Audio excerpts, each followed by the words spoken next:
कच्छवाहा वंश। भगवान श्री राम के पुत्र कुश के वंशज कच्छवा ये स्वयं को मानते हैं। राजस्थान के आमेर में कच्छवा राजवंश की स्थापना हुई थी। दुल्हे राय, जिनको तेजकरण कहते हैं, इन्होंने आमेर में कच्छवा राजवंश की स्थापना की थी। आमेर अंबावती या अंबिकापुर कहा जाता था। इस रियासत का झंडा पंचरंगा है, जिसमें नीला, पीला, लाल, हरा और काला रंग का झंडा है। बीच में सूर्य का निशान बना हुआ है। ऊपर राधा गोविंद का चित्र है, तो नीचे एक मंत्र है, यह तो धर्मस्तो जय। इसका अर्थ है, जहाँ धर्म है वहाँ सत्य की सदा जय होती है। कच्छवा वंश के भारमल, जिनको बिहारी मल के नाम से जाना जाता है, इन्होंने अकबर से वैवाहिक संबंध रखे थे। भारमल की पुत्री हरकू बाई का विवाह अकबर के साथ हुआ था। इन्हीं हरकू बाई और अकबर की संतान जहांगीर हुआ था। अकबर ने भारमल को एक उपाधि दी थी, वो थी अमीर उल उमरा की। इसको राजा भी कहते थे। भारमल का पुत्र भगवान दास था और भगवान दास का दत्तक पुत्र मानसिंह था।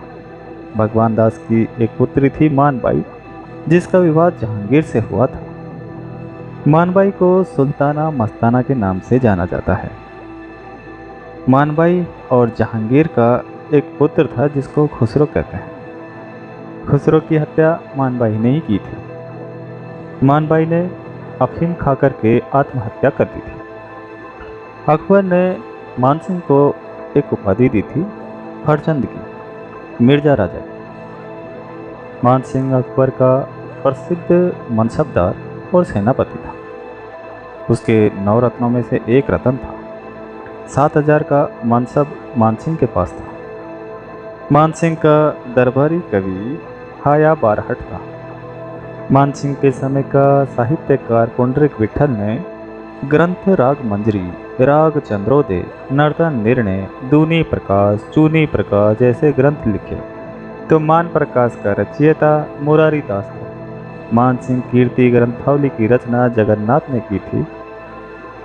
हरनाथ और सुंदरदास भी मानसिंह के दरबारी विद्वान थे। पत्र प्रशस्ति व पवन पश्चिम की रचना दलपत राज ने की थी। मानसिंह के समय के ही दादू दयाल माने जाते हैं। इन्होंने वाणी की रचना की थी। मानसिंह ने बंगाल में अकबर नगर, राजमहल, मानपुर नगर की स्थापना की थी। काबुल का विद्रोह जो मिर्जा हकीम खान ने किया था, उसको मानसिंह ने ही दबाया था। 1585 में मानसिंह काबुल का सूबेदार बना और रोशनाइयों का विद्रोह कुचल दिया। मानसिंह ही आमेर में शिला देवी की मूर्ति लेकर के आए थे। ये बंगाल से लाए थे। आमेर के महलों का निर्माण भी मानसिंह ने ही करवाया था। मानसिंह ने जगत शिरोमणि और गोविंद देव जी के मंदिर का निर्माण भी करवाया था। मानसिंह ने बिहार की सूबेदारी भी की। बिहार में गिद्ध गौर के राजा पूरणमल को मानसिंह ने हरा दिया था। उड़ीसा के नासिर खां को भी मानसिंह ने हराया था। 1611 ईस्वी में जहांगीर ने मानसिंह को अहमदनगर, दक्षिणी भारत में भेज दिया था। मानसिंह ने काशी के अंदर मान मंदिर और सरोवर घाट का निर्माण कराया, तो वृंदावन में गोविंद मंदिर का निर्माण करवाया था। बैकुंठ मंदिर का निर्माण पटना में मानसिंह ने ही करवाया था। रोहतासगढ़ के महल, कटक बनारस किला, ये मानसिंह ने ही बनवाए थे। मानसिंह खुसरो को बादशाह बनाना चाहता था।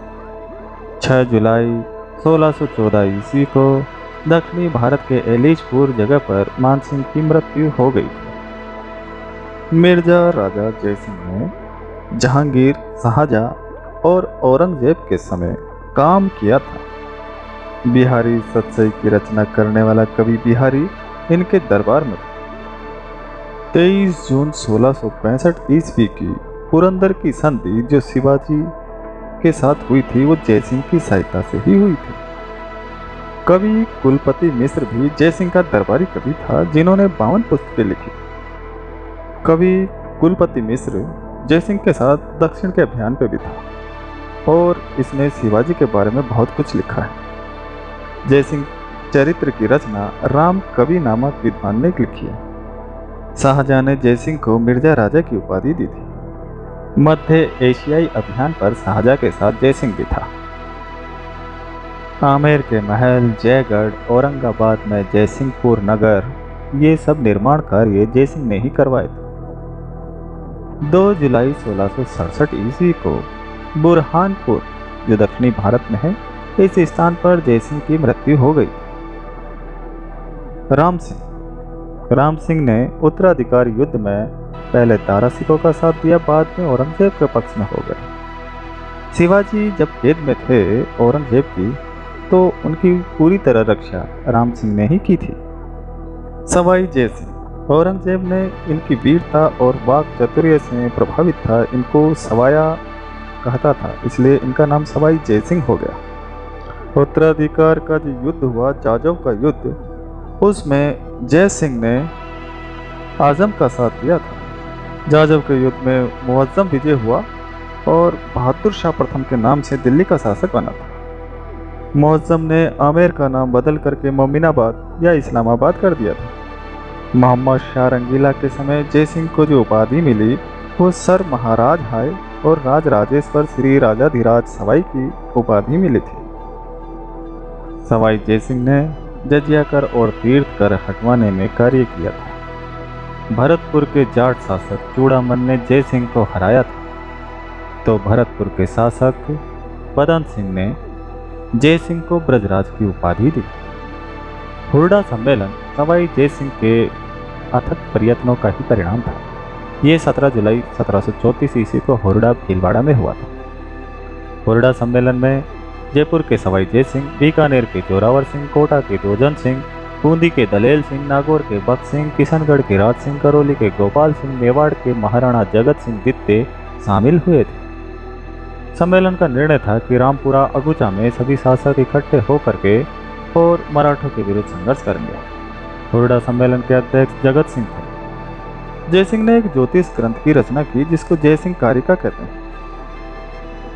रेखा गणित का अरबी से संस्कृत में अनुवाद जगन्नाथ ने किया था। जगन्नाथ ने सिद्धांत कोष और सम्राट सिद्धांत ग्रंथों की रचना भी की थी। जयसिंह 3 बार मालवा का सूबेदार बना और मराठों से जो युद्ध किए, 1715 में बिलसूद का, 1733 में मंदसौर का और 1735 में मुकंदरा रामपुरा का युद्ध मराठों के खिलाफ जयसिंह ने किया था।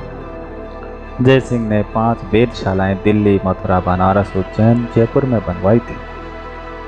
1727 में जयपुर की नींव भी सवाई जयसिंह ने रखी थी। सिटी पैलेस, जिसे चंद्रमहल पैलेस के नाम से जानते हैं, ये सवाई जयसिंह का शाही महल था। सती प्रथा को खत्म करना, विधवा पुनर्विवाह, अंतरजातीय विवाह, राजपूतों में विवाह के समय खर्च पर रोक, ऐसे कई कार्य सवाई जयसिंह ने किए थे। जयसिंह ने अपना दूत पुर्तगाल के राजा एमोनल के दरबार में भेजा था। 1 सितंबर 1742 ईस्वी को जयसिंह की मृत्यु हो गई। सवाई ईश्वरी सिंह ने टोंक में राजमहल की नींव रखी। 1 मार्च 1747 ईस्वी को राजमहल टोंक के युद्ध में ईश्वरी सिंह ने माधो सिंह को हरा दिया था। ईसरलाट, सरगासूली या जय स्तंभ का निर्माण ईश्वरी सिंह ने करवाया था। ये 7 मंजिली अष्टकोणीय इमारत है। बगरू का युद्ध, जो उत्तराधिकार का युद्ध था, ये ईश्वरी सिंह और माधो सिंह के बीच में 1748 में हुआ था। पेशवा व होलकर की सेनाएं माधो सिंह के साथ थी। ईश्वरी सिंह हार गया और इसने आत्महत्या कर ली थी।